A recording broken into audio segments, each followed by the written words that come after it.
Khumganggi miyoiduna yam adab ka loinana Allahgi nabida hagasakhi madudi ya Rasulullah sallallahu alaihi wasallam ai inak khunba misaka ma oiba pamse. Matamasta Allahgi Rasul sallallahu alaihi wasallam na yam sing lem na sumaina haibirakhi madudi laibakta tamkhiba aduda pentho'u madu oirabadi inak khunba mi oigena.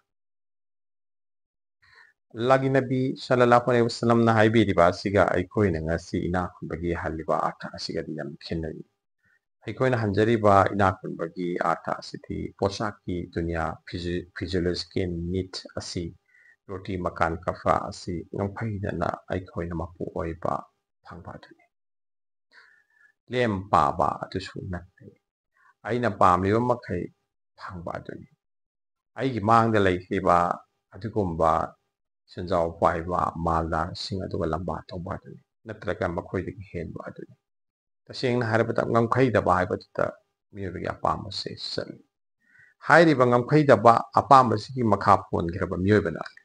अदु ओइरबदी महाकी मफमदा अल्लाह तालाना मपु हेनबिरिबा लाइबकता तमलमलिबा महाकी खुदता खुबामदा लैरिबा अदुगिसु ममल खंगजबा ngमदे ममल खंगजबा ngमद्रगदी महाकी नाकता लैरिबा महाकना मपु ओइबा pot अदुगी कानबसु लौबा ngमदे कानबा लौबा ngमद्रगदी पोटसिंग अदो अरेंबा तादुना तोई अदुना महाकसे लाइरबगी लाइरबो ओइहल करमना महाकी हक्ता लैरिबा pot अदो फावबा महाकना कानबा लौबा ngमजद्रबा मदुदगी महाकी तोंगसाबसिंग अदो लौबा ngमजद्रबदुदी महाकना करी मपु ओइरिबके मपु ओइदबगी अर्थदि लैजरिब खरदुगी ममल लेपा ngमदबा अदुनी अदुना लैजरिब खरा दो अदुगी ममल लेपा ngमनबगे ख्वाइदगी फावा उपायदि पेथोकपनि पेथोकपना आइगी लैजरिब खरा दो अदुदा वखल थिंजलई अमसुंग लैजरिब खरा दो ममल लेपा हौरई अमसुंग लैजरिब खरा दुदगी कानबा लौरई मसिनि लाइबकना तंबा आइगी खुबामदा लैरिबसिंग आइगी होटनबगी लिमिटेशन दा फंगलिबसिंग अदुगी लाइबकतुदा तमलिबा अदो आइखोइना मदुगी कानबदा मपुंग फान लौबा ngमनबगी दमक्ता अल्लाहगी नबी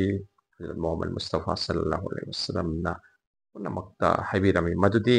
लाइबकता तमखिबदुदा पेंथु लाइबकता तमखिबगी अर्थ असे आइखोइना होटनबा लेपु आइना फंगजरिबा खरा आइगी इमा इफा खंदानदगी थंगथबिरकपा खरा अदुना लोइरे हाइबा नत्ते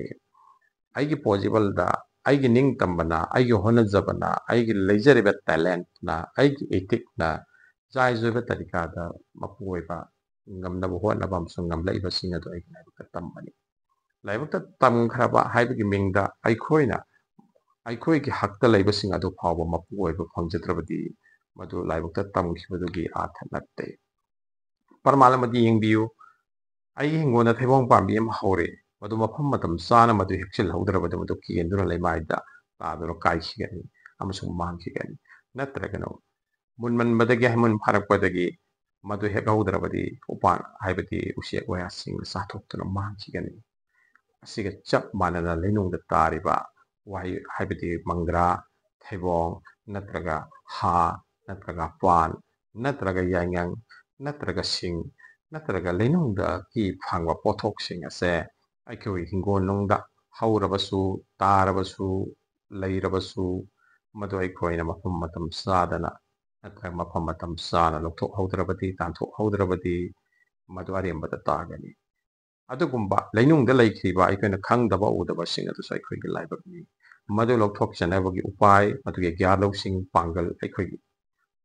इसादा लैफम थोई अमसो मदुगी मपु ओइफम थोई अदुना मपु महाकना आइखोइदा पिबिरिबा आइखोइगी अकोइबदा थंबिरिबा खुदोंग चाबा पुलमकसे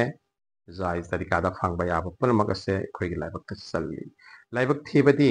आइखोइना आइखोइगी अकोइबदा लैरिबा अदुगुमा खुदोंग चाबसिंग असे इसागी ग्यालौसिंग वाटपदगी इतिंग लैजदबदगी तनबदगी नत्रगा करीगुंबा थौसादबदगी मदुई मपु ओइबा ngमजद्रबा होनजद्रबा मेहनत तौद्रबा अदु अरबदे आइगे लाइबकसिंग आइगे लाइबकता तमलबमसिंग अदु आइना खुदुम संजद्रे आइगी हक्ता पुसनबा ngमजद्रे हाइबनी अदुना आइखोइना एजुकेशन की लाइन दा अमदि तालिम तरबियत अमदि मेहनत की वाफम लाइबा पुनमक्सा अल्लाह ताला ना आइखोइदा पिबिरमलिबा अदुगुंबा लाइबक की शर्कसिंग अदो आइखोइगी हक्ता लाकननबा अमसो ꯑꯩꯈꯣꯏꯒꯤ ꯈꯨꯋꯥꯝꯗ ꯈꯨꯗꯨꯝꯗ ꯂꯥꯛꯅꯅꯕ ꯑꯩꯈꯣꯏꯒꯤ ꯑꯦꯛꯇꯤꯌꯥꯔꯗ ꯅꯤꯡꯇꯝꯕꯗ ꯂꯥꯛꯅꯅꯕ ꯎꯄꯥꯏꯁꯤꯡꯅꯤ ꯏꯖꯨꯀꯦꯁꯟꯅ ꯇꯁꯦꯡꯅ ꯑꯩꯈꯣꯏꯗ ꯂꯩꯖꯔꯤꯕ ꯑꯗꯨꯒꯨꯝꯕ ꯂꯟ ꯊꯨꯝ ꯑꯗꯨ ꯃꯁꯛ ꯈꯪꯍꯜꯂꯤ ꯑꯩꯈꯣꯏꯗ ꯂꯩꯖꯔꯤꯕ ꯇꯤꯖꯣꯔꯤ ꯂꯟꯖꯩ ꯑꯗꯨꯒꯤ ꯁꯣ ꯑꯗꯨ ꯑꯩꯈꯣꯏꯗ ꯒ꯭ꯌꯥꯟ ꯂꯧꯁꯤꯡ ꯑꯣꯏꯅ ꯄꯤꯕꯤ ꯑꯃꯁꯨꯡ ꯍꯥꯡꯅꯕꯒꯤ ꯃꯇꯤꯛꯁꯨ ꯈꯪꯍꯟꯕꯤ ꯍꯖꯔꯠ ꯑꯥꯗꯝ ꯑꯂꯩꯍꯤ ꯁꯂꯥꯝꯗ ꯑꯜꯂꯥꯍ ꯇꯥꯂꯥꯅ ꯃꯈ꯭ꯂꯨꯛꯁꯤꯡꯒꯤ ꯈꯨꯠꯁꯦꯝꯁꯤꯡꯒꯤ ꯃꯤꯡ ꯇꯝꯕꯤꯈꯤꯕꯗꯣ ꯃꯁꯤ ꯑꯥꯔꯊꯅꯤ ꯃꯈꯥ ꯇꯥꯖꯔꯛꯄꯗ ꯑꯗꯨꯒꯨꯝꯕ ꯈꯨꯡꯒꯪꯒꯤ ꯃꯤꯑꯣꯏ ꯑꯗꯨꯅ ꯑꯜꯂꯥꯍꯒꯤ ꯅꯕꯤ ꯍꯖꯔꯠ ꯃꯨꯍꯝꯃꯗ ꯃꯨꯁꯇꯐꯥ ꯁꯜꯂꯜꯂꯥꯍꯨ ꯑꯂꯩꯍꯤ ꯋꯁꯜꯂꯝꯗ ꯑꯅꯤꯔꯛ ꯁꯨꯕ ꯑꯣꯏꯅ ꯑꯃꯨꯛꯁꯨ ꯍꯪꯕꯤ ꯈ꯭ꯋꯥꯏꯗꯒꯤ ꯆꯥꯎꯕ ꯑꯥꯂꯤꯝ ꯑꯃ ꯑꯣꯏꯕ ꯄꯥꯝꯖꯩ ꯀꯔꯝꯕ ꯑꯣꯏꯒꯗꯒꯦ ꯍꯥꯏꯔꯤꯕ ꯋꯥꯍꯪ ꯑꯁꯤꯒꯤ ꯄꯥꯎꯈꯨꯝꯁꯤ ꯑꯜꯂꯥꯍꯒꯤ ꯅꯕꯤ ꯁꯜꯂꯜꯂꯥꯍꯨ ꯑꯂꯩꯍꯤ ꯋꯁꯜꯂꯝꯅ ꯑꯁꯨꯝꯅ ꯄꯤꯕꯤ ꯃꯗꯨꯗꯤ ꯒꯨꯅꯥꯍꯗꯒꯤ ꯊꯥꯞꯅ ꯂꯩꯌꯨ ꯒꯨꯅꯥꯍꯗꯒꯤ ꯍꯤꯡꯉꯨ ꯈ꯭ꯋꯥꯏꯗꯒꯤ ꯆꯥꯎꯕ ꯑꯥꯂꯤꯝ ꯑꯣꯏꯒꯅꯤ ꯋꯥꯍꯩꯗꯤ ꯄꯔꯦꯡ ꯑꯃꯈꯛꯇꯅꯤ ꯇꯩꯒꯨꯝꯁꯨꯡ ꯃꯁꯤꯒꯤ ꯁꯟꯗꯣꯛꯄꯗꯤ ꯑꯣꯟꯊꯣꯛꯅ ꯄꯥꯛ ꯆꯥꯎꯏ ꯃꯁꯤꯃꯛꯅ ꯆꯥꯎꯈ꯭ꯔꯕ ꯂꯥꯏꯔꯤꯛ ꯑꯃ ꯑꯣꯏꯒꯅꯤ ꯑꯃꯁꯨꯡ ꯃꯁꯤꯒꯤ ꯃꯇꯥꯡꯗ ꯀꯔꯤꯒꯨꯝꯕ ꯈꯟꯅ ꯇꯥꯟꯅꯔꯕꯗꯤ ꯍꯥꯏꯐꯝ ꯊꯣꯛꯄ ꯋꯥꯐꯝꯁꯤꯡ ꯑꯁꯤ ꯍꯥꯏꯅꯕ ꯍꯣꯠꯅꯔꯕꯗꯤ ꯄꯨꯡꯈꯥꯏ ꯀꯌꯥ ꯆꯪꯒꯅꯤ ꯃꯔꯝꯗꯤ ꯑꯥꯂꯤꯝꯒꯤ ꯑꯥꯔꯊ ꯑꯍꯥꯟꯕꯗ ꯈꯪꯕ ꯑꯃ ꯆꯪꯂꯛꯏ ꯑꯥꯂꯤꯝꯒꯤ ꯑꯥꯔꯊꯁꯦ ꯇꯁꯦꯡꯅ ꯃꯈꯜ ꯑꯅꯤꯗ ꯑꯩꯈꯣꯏꯅ ꯐꯪꯕ ꯉꯝꯃꯤ ꯇꯁꯧꯐꯀꯤ ꯂꯣꯟꯗꯥꯗ ꯍꯥꯏꯔꯒ ꯑꯍꯂꯦ ꯀꯥꯜꯒꯤ ꯑꯥꯂꯤꯝ ꯑꯃ ꯑꯍꯂꯦ ꯍꯥꯜꯒꯤ ꯑꯥꯂꯤꯝ ꯑꯃ ꯑꯍꯂꯦ ꯀꯥꯜꯒꯤ ꯑꯥꯔꯊꯗꯤ ꯁꯨꯞꯅꯒꯤ ꯏꯟꯐꯣꯔꯃꯦꯁꯟ ꯈꯛ ꯑꯩꯈꯣꯏꯅ ꯈꯣꯝꯖꯤꯟꯕ ꯂꯥꯏꯔꯤꯛꯇ ꯈꯛꯀꯤ ꯄꯥꯔꯒ ꯎꯔꯒ ꯇꯥꯁꯤꯜꯂꯤꯕ ꯑꯗꯨꯒꯨꯝꯕ ꯏꯟꯐꯣꯔꯃꯦꯁꯟꯒꯤ ꯑꯣꯏꯕ ꯒ꯭ꯌꯥꯟ ꯂꯧꯁꯤꯡ ꯑꯗꯨꯅꯤ ꯑꯗꯨꯒ ꯑꯩꯒꯤ ꯆꯤꯟꯕꯥꯟꯅ ꯇꯥꯔꯤꯕ ꯎꯔꯤꯕ ꯑꯗꯣ ꯑꯃꯨꯛ ꯍꯥꯏꯗꯣꯛꯄꯗꯨꯅꯤ ꯆꯤꯟꯕꯥꯟꯒꯤ ꯃꯤ ꯑꯣꯏꯕꯗꯨꯅꯤ ꯑꯁꯤꯒꯨꯝꯕ ꯆꯤꯟꯕꯥꯟꯒꯤ ꯃꯤ ꯑꯣꯏꯕꯁꯤꯡ ꯑꯁꯦ ꯇꯁꯦꯡꯅ ꯀꯔꯤꯒꯨꯝꯕ ꯑꯦꯀꯥꯗꯦꯃꯤꯀꯦꯜꯂꯤ ꯑꯥꯂꯤꯝ ꯍꯥꯏꯅꯁꯨ ꯈꯪꯅꯩ ꯀꯔꯤꯒꯨꯝꯕ ꯁꯅꯠ ꯐꯪꯂꯕꯁꯤꯡ ꯃꯈꯣꯏꯗꯁꯨ ꯑꯥꯂꯤꯝ ꯍꯥꯏꯅ ꯑꯗꯨꯝ ꯃꯤꯡꯒꯧꯔꯤ ꯑꯃꯁꯨꯡ ꯇꯁꯧꯐꯇ ꯑꯥꯂꯤꯝꯒꯤ ꯋꯥꯈꯜꯂꯣꯟ ꯑꯃꯁꯨꯡ ꯋꯥꯍꯟꯊꯣꯛ ꯑꯁꯦ ꯈꯔꯒ ꯍꯦꯟꯅ ꯀꯨꯞꯊꯅ ꯊꯝꯃꯤ ꯂꯩ ꯇꯥꯛꯅꯕ ꯍꯣꯠꯅꯩ ꯃꯗꯨꯗꯤ ꯑꯍꯂꯦ ꯀꯥꯜꯒꯤ ꯑꯥꯂꯤꯝꯁꯤꯡꯇ ꯅꯠꯇꯅ ꯑꯍꯂꯦ ꯍꯥꯜꯒꯤ ꯑꯥꯂꯤꯝ ꯍꯥꯏꯕꯗ ꯁ꯭ꯇꯦꯠ ꯐꯤꯕꯝ ꯍꯛꯊꯦꯡꯅꯕ ꯇꯖꯔꯕ ꯑꯦꯛꯁꯄꯔꯤꯌꯦꯟꯁ ꯍꯣꯜꯗꯔ ꯑꯃꯒꯤ ꯃꯐꯝꯗꯒꯤ ꯐꯪꯕ ꯃꯤꯡꯂꯦꯟꯅꯤ ꯑꯗꯨꯒꯨꯝꯕ ꯑꯍꯂꯦ ꯍꯥꯜꯒꯤ ꯑꯥꯂꯤꯝ ꯑꯁꯤ ꯑꯍꯂꯦꯒꯤ ꯍꯥꯜꯒꯤ ꯑꯥꯂꯤꯝ ꯑꯁꯤꯗ ꯑꯍꯥꯟꯕꯗ ꯏꯟꯐꯣꯔꯃꯦꯁꯟ ꯑꯣꯏꯅ ꯂꯩꯔꯝꯕ ꯀꯔꯤꯒꯨꯝꯕ ꯋꯥꯐꯝꯁꯤꯡ ꯑꯩꯅ ꯈꯪꯉꯦ ꯍꯥꯏꯅ ꯄꯥꯎꯊꯣꯛꯄꯁꯤꯡ ꯑꯗꯣ ꯅꯣꯂꯦꯖꯒꯤ ꯊꯥꯛꯇ ꯑꯁꯦꯡꯕ ꯏꯂꯝꯒꯤ ꯊꯥꯛꯇ ꯂꯥꯛꯏ ꯃꯐꯝ ꯃꯇꯝ ꯆꯥꯅ ꯑꯃꯁꯨꯡ ꯃꯁꯤꯒꯤ ꯍꯥꯏꯕꯗꯤ ꯀꯔꯤꯒꯨꯝꯕ ꯐꯪꯉꯤꯕ ꯏꯟꯐꯣꯔꯃꯦꯁꯟ ꯑꯁꯦ ꯆꯞ ꯆꯥꯅ ꯈꯪꯕꯒꯤ ꯊꯥꯛ ꯑꯗꯣ ꯃꯉꯣꯟꯗ ꯂꯥꯛꯏ ꯆꯞ ꯆꯥꯅ ꯈꯪꯕꯒꯤ ꯑꯥꯔꯊꯗꯤ ꯃꯥꯒꯤ ꯍꯥꯏꯕꯗꯤ ꯀꯔꯤꯒꯨꯝꯕ ꯋꯥꯐꯝ ꯑꯃꯒꯤ ꯅꯠꯇ꯭ꯔꯒ ꯀꯔꯤꯒꯨꯝꯕ ꯄꯣꯠ ꯑꯃꯒꯤ ꯄꯣꯠ ꯑꯗꯨ ꯀꯔꯤꯅꯣ ꯅꯠꯇ꯭ꯔꯒ ꯋꯥꯐꯝ ꯑꯗꯨ ꯀꯔꯤꯅꯣ ꯍꯥꯏꯕꯒꯤ ꯃꯗꯨꯒꯤ ꯁꯤꯁꯇꯦꯃꯦꯇꯤꯛ ꯑꯣꯏꯕ ꯊꯤꯡꯀꯤꯡ ꯁꯤꯁꯇꯦꯃꯦꯇꯤꯛ ꯑꯣꯏꯕ ꯁ꯭ꯇꯗꯤ ꯁꯤꯁꯇꯦꯃꯦꯇꯤꯛ ꯑꯣꯏꯕ ꯒ꯭ꯌꯥꯟ ꯂꯧꯁꯤꯡ ꯑꯗꯨꯗꯒꯤ ꯂꯥꯛꯄꯅꯤ ꯁꯤꯁꯇꯦꯃꯦꯇꯤꯛꯀꯤ ꯑꯥꯔꯊꯗꯤ ꯀꯔꯤꯒꯨꯝꯕ ꯑꯃꯒꯤ ꯄꯥꯎꯊꯣꯛꯄꯗ ꯃꯁꯤꯅ ꯃꯁꯤ ꯑꯣꯏ ꯃꯁꯤ ꯑꯣꯏꯗꯦ ꯍꯥꯏꯕꯅꯆꯤꯡꯕ ꯂꯥꯛꯄꯗ ꯀꯔꯤꯒꯨꯝꯕ ꯑꯃꯕꯨ ꯈꯪꯕ ꯉꯝꯅꯕ ꯍꯣꯠꯅꯔꯛꯄꯗ ꯃꯗꯨꯒꯤ ꯈꯨꯗꯝ ꯄꯥꯟꯗꯝ ꯄ꯭ꯔꯃꯥꯟ ꯂꯩꯖꯕ ꯍꯥꯏꯕꯅꯤ ꯃꯇꯝ ꯑꯁꯤꯗ ꯃꯍꯥꯛꯀꯤ ꯒ꯭ꯌꯥꯟ ꯂꯧꯁꯤꯡ ꯑꯗꯣ ꯅꯣꯂꯦꯖ ꯑꯁꯦꯡꯕ ꯅꯣꯂꯦꯖꯒꯤ ꯊꯥꯛꯇ ꯂꯥꯛꯏ ꯍꯥꯏꯔꯤꯕ ꯅꯣꯂꯦꯖꯒꯤ ꯊꯥꯛ ꯑꯁꯤ ꯂꯥꯛꯄꯗꯒꯤꯗꯤ ꯃꯍꯥꯛꯅ ꯃꯗꯨꯕꯨ ꯆꯞ ꯆꯥꯅ ꯍꯛꯊꯦꯡꯅꯕꯗ ꯃꯍꯥꯛꯅ ꯀꯔꯤꯒꯨꯝꯕ ꯑꯃꯜ ꯑꯃ ꯀꯔꯤꯒꯨꯝꯕ ꯄꯣꯠ ꯑꯃ ꯃꯗꯨꯕꯨ ꯍꯛꯊꯦꯡꯅꯔꯕ ꯃꯇꯝꯗ ꯐꯪꯕ ꯑꯗꯨꯒꯨꯝꯕ ꯒ꯭ꯌꯥꯟ ꯂꯧꯁꯤꯡ ꯑꯗꯨꯅ ꯍꯤꯀꯃꯠꯀꯤ ꯊꯥꯛꯅꯤ ꯋꯤꯖꯗꯝꯒꯤ ꯊꯥꯛꯅꯤ ꯍꯥꯏꯔꯤꯕ ꯋꯤꯖꯗꯝꯒꯤ ꯊꯥꯛ ꯑꯁꯤ ꯌꯧꯁꯤꯜꯂꯛꯄ ꯑꯁꯤꯗꯤ ꯃꯁꯥꯅ ꯍꯛꯊꯦꯡꯅꯕꯗ ꯇꯥꯔꯛꯏ ꯑꯗꯣꯝꯅ ꯈꯣꯏꯍꯤꯕꯨ ꯀꯔꯤꯒꯨꯝꯕ ꯂꯥꯏꯔꯤꯛ ꯂꯥꯏꯁꯨꯗꯒꯤ ꯃꯁꯤꯒꯤ ꯃꯍꯥꯎꯒꯤ ꯃꯇꯥꯡꯗ ꯈꯪꯕ ꯌꯥꯏ ꯀꯅꯥꯒꯨꯝꯕ ꯑꯃꯅ ꯈꯣꯏꯍꯤꯒꯤ ꯃꯇꯥꯡꯗ ꯑꯦꯛꯁꯄ꯭ꯂꯦꯟ ꯇꯧꯕ ꯌꯥꯏ ꯁꯟꯇꯣꯛꯅ ꯍꯥꯏꯕ ꯌꯥꯏ ꯇꯩꯒꯨꯝꯁꯨꯡ ꯆꯥꯗ꯭ꯔꯤꯕ ꯑꯃꯅ ꯀꯔꯝꯅ ꯃꯗꯨꯕꯨ ꯆꯞ ꯆꯥꯅ ꯈꯪꯕ ꯉꯝꯒꯗꯒꯦ ꯑꯁꯨꯝꯅ ꯁꯪꯒꯣꯝꯕꯨ ꯀꯅꯥꯅ ꯑꯦꯛꯁꯄ꯭ꯂꯦꯟ ꯇꯧꯒꯗꯒꯦ ꯁꯪꯒꯣꯝꯒꯤ ꯃꯍꯥꯎꯕꯨ ꯃꯥꯟꯅꯕ ꯑꯃꯗꯒꯤ ꯂꯧꯁꯤꯜꯂꯒ ꯑꯁꯨꯝꯅ ꯑꯣꯏ ꯍꯥꯏꯕ ꯅꯠꯇꯅ ꯃꯁꯤ ꯑꯈꯥꯕ ꯄꯣꯠ ꯅꯠꯇꯦ ꯍꯥꯏꯕ ꯅꯠꯇꯅ ꯃꯁꯤ ꯌꯥꯝꯅ ꯑꯊꯨꯝꯕꯁꯨ ꯅꯠꯇꯦ ꯆꯤꯅꯤꯒꯤ ꯁꯔꯨꯛꯇꯤ ꯈꯔ ꯌꯥꯎꯏ ꯍꯥꯏꯕ ꯅꯠꯇꯅ ꯑꯗꯨꯒ ꯃꯁꯤꯒꯤ ꯃꯍꯥꯎꯕꯨ ꯆꯞ ꯆꯥꯅ ꯈꯪꯍꯟꯒꯦ ꯍꯥꯏꯔꯒꯗꯤ ꯇꯁꯦꯡꯅ ꯃꯗꯨꯒꯤ ꯃꯍꯥꯎ ꯇꯪꯍꯟꯕ ꯆꯪꯏ ꯃꯍꯥꯎ ꯇꯪꯉꯕ ꯃꯇꯨꯡꯗ ꯄꯣꯠ ꯑꯗꯨꯒꯤ ꯁꯪꯒꯣꯝ ꯑꯗꯨꯒꯤ ꯈꯣꯏꯍꯤ ꯑꯗꯨꯒꯤ ꯑꯁꯦꯡꯕ ꯃꯁꯛ ꯑꯗꯣ ꯃꯤ ꯑꯗꯨꯅ ꯈꯪꯖꯒꯗꯧꯔꯤꯕꯅꯤ ꯑꯗꯨꯅ ꯍꯛꯊꯦꯡꯅꯕꯗ ꯂꯥꯛꯄ ꯑꯗꯨꯒꯨꯝꯕ ꯒ꯭ꯌꯥꯟ ꯂꯧꯁꯤꯡ ꯑꯁꯦ ꯑꯁꯦꯡꯕ ꯒ꯭ꯌꯥꯟ ꯂꯧꯁꯤꯡ ꯑꯁꯤꯒꯨꯝꯕ ꯑꯁꯦꯡꯕ ꯒ꯭ꯌꯥꯟ ꯂꯧꯁꯤꯡ ꯑꯁꯦ ꯇꯁꯦꯡꯅ ꯇꯁꯧꯐꯇ ꯁꯨꯐꯤꯌꯥꯏ ꯀꯤꯔꯥꯝꯁꯤꯡꯅ ꯃꯥꯒꯤ ꯇꯨꯡꯏꯜꯂꯤꯕꯁꯤꯡ ꯃꯨꯔꯤꯠꯁꯤꯡꯗ ꯍꯛꯊꯦꯡꯅꯅ ꯃꯗꯨꯕꯨ ꯈꯪꯍꯟꯅꯕ ꯍꯣꯠꯅꯩ ꯗꯤꯟꯕꯨ ꯇꯝꯕꯤꯕꯗ ꯑꯍꯂꯦ ꯀꯥꯜꯒꯤ ꯆꯤꯟꯕꯥꯟꯒꯤ ꯑꯥꯂꯤꯝꯁꯤꯡꯅ ꯁꯨꯞꯅꯒꯤ ꯇꯥꯍꯟꯕ ꯈꯛ ꯇꯧꯏ ꯑꯗꯨꯒ ꯊꯃꯣꯏꯒꯤ ꯑꯗꯨꯒꯨꯝꯕ ꯑꯍꯂꯦ ꯍꯥꯜꯒꯤ ꯍꯛꯊꯦꯡꯅꯔꯕ ꯑꯁꯦꯡꯕ ꯑꯥꯂꯤꯝꯁꯤꯡꯅ ꯃꯗꯨꯕꯨ ꯍꯛꯊꯦꯡꯅꯍꯜꯂꯤ ꯃꯍꯥꯎ ꯇꯪꯍꯜꯂꯤ ꯑꯁꯤꯒꯨꯝꯕ ꯃꯍꯥꯎ ꯇꯪꯍꯟꯕꯒꯤ ꯁꯛꯇꯤ ꯄꯥꯡꯒꯜ ꯊꯧꯅꯥ ꯂꯩꯕ ꯑꯗꯨꯕꯨꯅꯤ ꯍꯥꯏꯔꯤꯕꯁꯤ ꯑꯁꯦꯡꯕ ꯑꯗꯨꯒꯨꯝꯕ Kamil Sheikh amana supnatagi tahallaga tokte kariga wafam ama achumba ama hak ama khanganabagidamagta mahakpo supnagi tahanbagi pambai khakta natana madubu hakthengna halli hakthengna hananabagidamagta amal lakhalli masa amal tawbanina mi ado magi murid ado magi sagrik ado magi satra ado amal tawhanbada amasung amal do chumna tawhanbada amasung madugi experience madugi mahaw madugi hakthengna halado lakhanbada laina thoi adumba lamjing lam takpa ngamba adubani sheikh pir natraga ustad khanba natraga asengba ustad ki artha piribasi masana alim sing yoy bo famni aduga atopo fam amana hairiba alim ase karamaina oigetage haibata gunadagi thapna leibagi opum ama lagi nabina habada haibi iri madude gunadagi thapna leiyo guna haibasina alim oibaga kari taluka no tasengna asengba ilam ge alosing asti supnage koike kokna phangba aikoige uriba tariba information mayam asi khakta natte tasengna mangonda phawgadabani mana hakthengnagadabani ahle kaldagi ahle halda lakadabani haina aikoina hojik ningsing chakre haiba ahle kaldagi ahle halda lakpa asita ilamgi makal ani ase thore mangda lai ahanbagi haibadi ilame sina asina ani subagi aikoina hakthengnabada phangliba thamoigi amadi aigi sinagi aigi thabaki adungma gyalosing aduni aduga information aikoina tariba uriba mayam asibona ilame safinani masi lariktagi phangbani aikoigi akoibadagi phangbani I pawgi phangbani ilame safinadagi ilame sinada lakpa asengba ilamge khungsatlamani masi information dagi knowledge lakpi mo aduna hairiba ilame sina ase masi ilame laduni gi mari leine abidi hakthengna Allah gi mai kai dagi lakpa gyalosing tongdok pirpa adu mari leine masi bu ilham haina su khangdari Allah wala singda su khai kiram singda adu maina magi thamoida asengba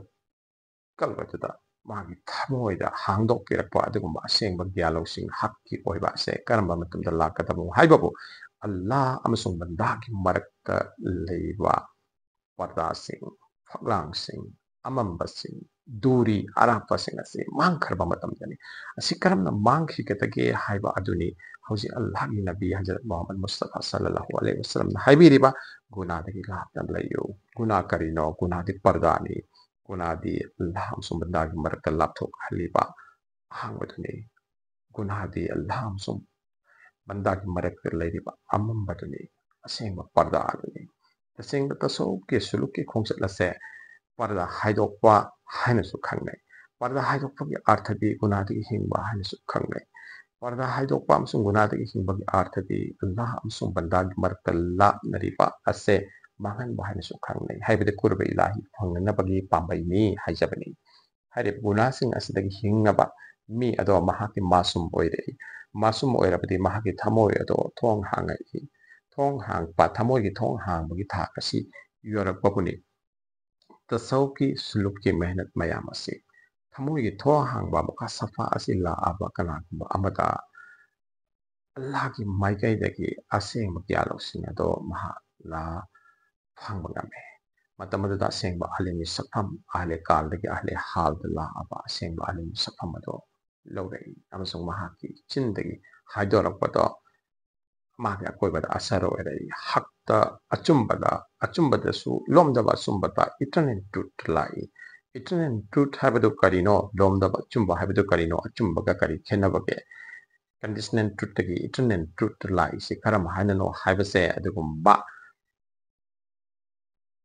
ilam is safina dagi ilam mi kalbada la awa sinada la awa Allah wala sufai kiram sing makhoi kana sakhi pibola mara masina gunadagi hingbagi artadi Allah gi adugumba asengba banda bandi masum oiba haibane masum mama oinabagi tamakta aikhoina tarikat periba lambi amsung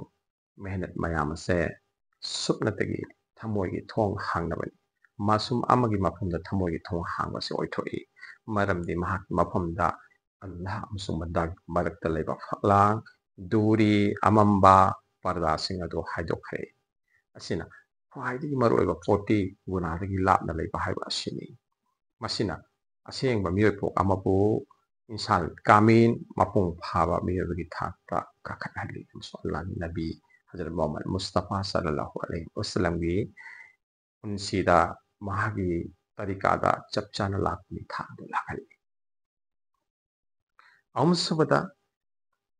ꯈꯨꯡꯒꯪꯒꯤ ꯃꯤꯑꯣꯏ ꯑꯁꯤꯅ ꯑꯁꯨꯝꯅ ꯍꯪꯖꯈꯤ ꯃꯗꯨꯗꯤ ꯏꯖꯠ ꯋꯥꯂꯥ ꯑꯣꯏꯕ ꯄꯥꯝꯃꯤ ꯀꯔꯝꯅ ꯑꯣꯏꯒꯗꯒꯦ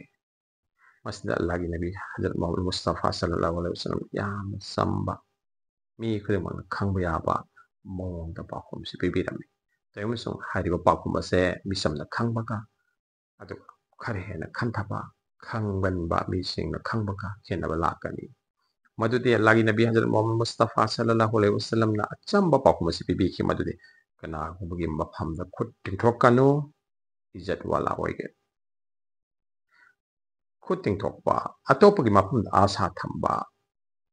ꯑꯇꯣꯞꯄꯒꯤ ꯃꯄꯣꯠ ꯃꯆꯩ ꯄꯥꯝꯕ ꯃꯁꯤꯅ ꯃꯤꯑꯣꯏꯕꯒꯤ ꯃꯁꯥꯒꯤ ꯂꯩꯖꯔꯤꯕꯁꯤꯡ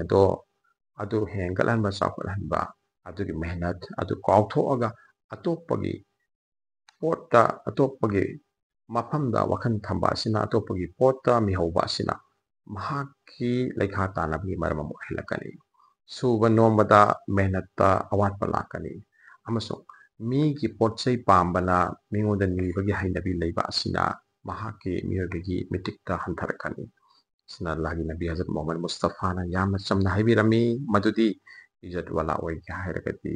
ꯃꯤꯒꯤ ꯃꯐꯝꯗ ꯈꯨꯠ ꯇꯤꯡꯊꯣꯛꯀꯅꯨ ꯏꯖꯠ ꯋꯥꯂꯥ ꯑꯣꯏꯒꯅꯤ